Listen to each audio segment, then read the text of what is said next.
This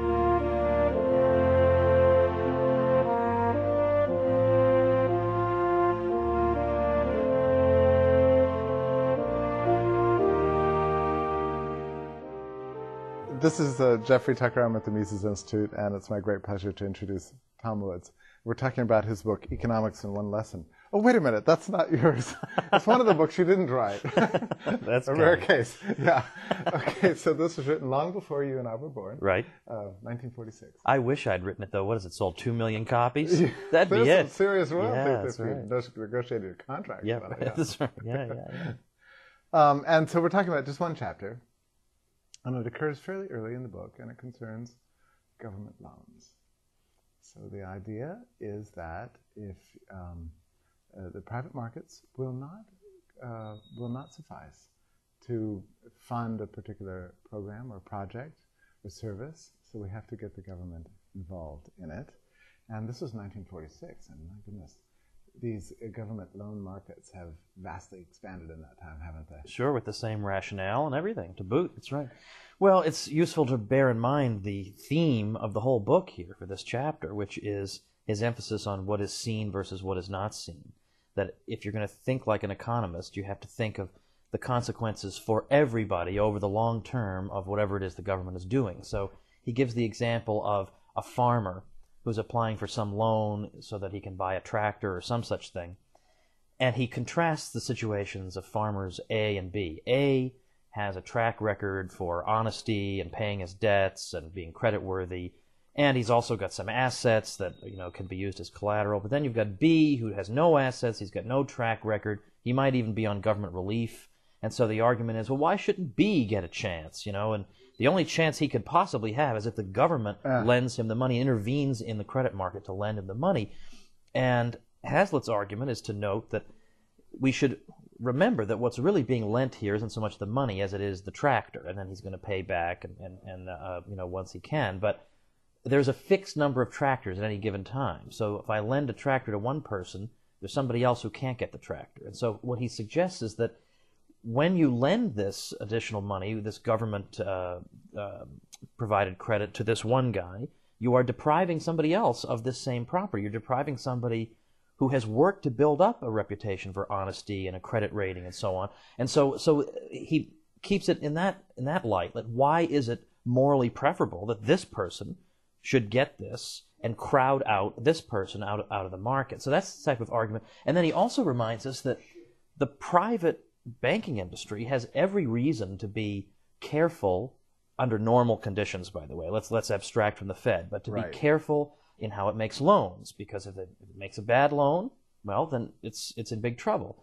So it has to become very skilled at determining who is a reliable and a good credit risk and who isn't. Because, as I say, if they make a mistake, they lose their own funds. Whereas a government bureaucrat typically has no experience here, has taken some civil service exam, in which he's got to write about hypothetical people in hypothetical situations. And if one of these loans goes sour, well, there are no consequences. Nobody's fired. If anything, it just goes to show just how bad the situation is. We've got so many unfortunate people. Even this amount of government money hasn't helped them. We need even more. So, you cannot get the government into this business because it winds up making bad loans that for good reason the private sector didn't want to make. And isn't it really something that in recent days with this housing calamity that's going on, that people are asking the question, well, what is it with the banks? They seem to have lent money where they shouldn't have. These people weren't creditworthy. And yet, the whole of government policy for the last, umpteen decades or whatever, has been designed to badger them into doing exactly this. Right. Yeah, of course. Well, there's the one argument is the Community Reinvestment Act, which requires banks to make loans against their better judgment to groups that are perceived as having been discriminated against. Right. But as the record shows, in fact, just look at the statistics. If you look at various racial groups who are assumed to be discriminated against, there is no evidence for this, that in fact they have the same default rates as anybody else. If they were being held to some higher unreasonable standard, they wouldn't be defaulting as much. And then we also have the fact that Asian Americans get loans at a considerably higher rate than whites, and one assumes there's no particular reason for there to be a pervasive pro-Asian bias in the banking community. Right. So so in other words, the Community Reinvestment Act is based on a fallacy right off the bat involving discrimination. But it's intended to make loans to people who don't have very good credit ratings. And of course, the egalitarian mind hates the credit rating, which is the one great, criterion of, trustworthiness when it comes to money. Right. So banks have been required to make these loans. But it's not even just that. I mean, you've got Hazlitt in his book wants to hold off credit creation until later, but there's no reason we have to be bound by that. I mean, the Federal Reserve System, of course, pumps all this additional money and credit into the system, and as a result, banks pretty much at any one time have made the loans they can make. So if they find themselves now with all this new, money on their hands, they've got to either lower the requirements, lower the qualifications to get the loan, or lower the interest rate. And so what they wind up doing is, again, making loans that under normal conditions they wouldn't have made. And then beyond this, we have these weird government-sponsored enterprises, they're called, Fannie Mae and Freddie Mac. Right. Fannie Mae was once a full-fledged government agency. And then these things were really only came into their own as major players in the mortgage market about 10 or 15 years ago. Yeah. And they were privatized. Yeah, they're so-called privatized, even though they enjoy tax benefits no other comparable institution would enjoy. They have regulatory benefits. They also enjoy the status of having everyone basically know that if they get in trouble, they'll be bailed out. Socialized losses. Exactly. So the risk is socialized. And so therefore, that's another incentive for banks to make risky loans, because they know that Fannie and Freddie will just buy up these mortgages from them and assume the risk. And so, as Lou Rockwell points out, if you're inclined to say, well, wait a minute, the banks shouldn't be making these shaky loans in the first place, regardless of whether or not they can socialize the risk, Lou points out, well, look, the fact is, all your competitors are going to be doing this. All your competitors will be making these loans and making money, at least in the short run, on them, and you'll get eaten for breakfast if you don't play the game. So the government has so corrupted the system that even somebody who wants to be an honest banker can't do it. No, and of course, it's in the government's interest always to distract attention from its own responsibility for things. So it's not our price controls that are causing the meat shortages, it's the farmers hoarding the meat. It's not us we're not responsible for high oil prices, it's the price gougers at the pump, it's the oil companies, the evil oil companies. Or we're not responsible for the mortgage mess, it's these irresponsible lenders. It's never the government. So it's incredible, isn't it, over the years, what an absolutely pristine track record government has. It's never been responsible for anything. It can only do good stuff. Yeah. And all of its regulations will always fix the problem. We should just give all our money to the government. In fact, one of my favorite old shows was The Honeymooners, and a lot of times Jackie Gleason would sort of improvise when he would do his lines. And there was one show where at the end, at first he was criticizing the government about taxes, and at the end he actually says, we've got the best government in the world. We should give all our money to the government. I said, oh, not Jackie Gleason. No. Come on. So Hazlitt nailed it in 46, and I suppose that there wasn't this big national priority yet that every person should own a mansion, a plywood palace. But it was soon to happen, a few years later, that somebody decided that the very definition of being an American is that you would own a home. And it took all these years for it to become this absurd bubble that's now exploded and is causing grave financial difficulties for us. So there might be other things out there. Now we've got the student loan problem, of course, that emerged sometime between the time Hazlitt wrote the book and today. Yeah. And maybe you can address that. Well, sure. I'll just, in the interest of full disclosure, I took out some student loans, but I'm one of the suckers who actually paid them back. Unlike the deadbeats who are running around all over the country going to Hawaii or something, not paying them back.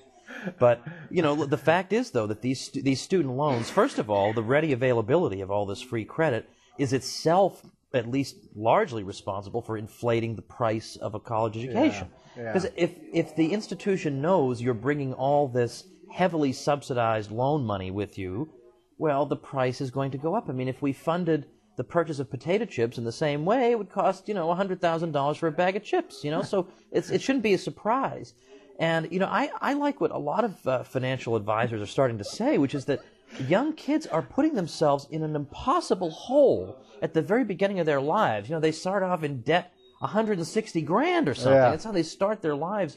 And, I've heard it said, that if you were to take your money and put it in almost anything and just let it grow, it would have been better for you, even when you count the human capital you're building. It would have been better than if you went to college with it. Yeah. So, arguably, the best thing you should do is either, if you can possibly, in high school, get a year's worth of college in with your AP courses, cut that down somehow, or finish college a year early, or spend 5 years there, but work part-time. Yeah, and then learn that something. way, yeah, exactly. But if you can get out a year early, then this is, there's an opportunity cost there that you no longer have to bear. You have an extra year's salary. Yeah. You have to think of, Gary North has a lot to say about this, but you have to think of unorthodox solutions to the price of an education. But the student loan situation is not helping young kids. It's absolutely burying them. Right. So it really is a calamity. You've got this argument that, well, the government has to give these loans because private enterprise will not. And yet, it seems as if private enterprise will not, then they shouldn't be given at all. Yeah, that's right. That's an indication that society in some way is making clear through the market the type of risks it's willing and interested in taking. It's somewhat analogous to the fact that, suppose in 1974, we had known how to make an iPod, let's say. But, of course, we just weren't at the level, the ability to produce the stuff was just still way, way beyond us. We could probably have produced an iPod in 1974, but when you think of all the resources that would have been required to extract from society toward this project, it would have been totally out of line with consumer desire. Right. So the market has a way of balancing the fact that, yes, we'd all like iPods in 1974, or we'd all like every single human being to have a 4-year education, heavily subsidized. But the fact is, we can't have all these things. There's a trade-off involved, and the market helps us to balance these things out rationally. You've written a lot about economics and morality. And your comment earlier about credit ratings being an indication of trustworthiness, and I wonder if you could elaborate on that, the extent to which credit and credit ratings actually help shape our characters. Well, the way you put it, I'd love to hear you elaborate on this, as a matter of fact. Well, no, it just occurred to me when you said that. This is one way that the markets helps train us. Yeah, no, absolutely. Yeah. And in fact, if you follow your credit rating, if you subscribe to any kind of service, it'll actually tell you, this is why your score is what it is. You've got these positive elements, but you've got these negative elements. You keep opening up new credit accounts. Yeah. You keep doing this or that, or you won't pay this bill. You're being a bum or something. And it tells you this. And if you want people to interact with you on the best possible terms, then you know exactly what you need to do, basically to improve your own character, not to take on purchases that you can't possibly really meet the cost of. You do learn these things, and these are good qualities that you should have as a human being. And also, we should bear in mind, we're not saying that, therefore, very, very few people should have houses. There's no way to know, there's no non-arbitrary way to determine how many people should live in homes they own, how many should rent. The market has to determine that. But I do think that maybe a lot of people should just have smaller homes. Yeah. You can still own your own home, but not everybody has to have a gigantic mansion. And I do kind of like Karen DeCoster's term that she invented that's now in the Urban Dictionary. It's the 2000 heir. It's the guy, he's got the brand new home, the 2 beautiful cars, he goes on great vacations with his wife, and they've got $2,000 in the bank. So even the slightest calamity, and they are wiped out. Yeah. And the credit rating is there, in effect, to force you to the best it can to try to prevent this thing from happening, to plan your life more sensibly and responsibly. And it isn't interesting, too, that the more short-term, the more irresponsible you are, the more short-term you're thinking, the higher an interest rate you're going to pay. So at least there's a little bit of a punishment. Yes, that's right. That's right. Yeah. The market is good all around in this sense. We've made a good case, Dr. Woods. Okay, pleasure being with you, Jeff.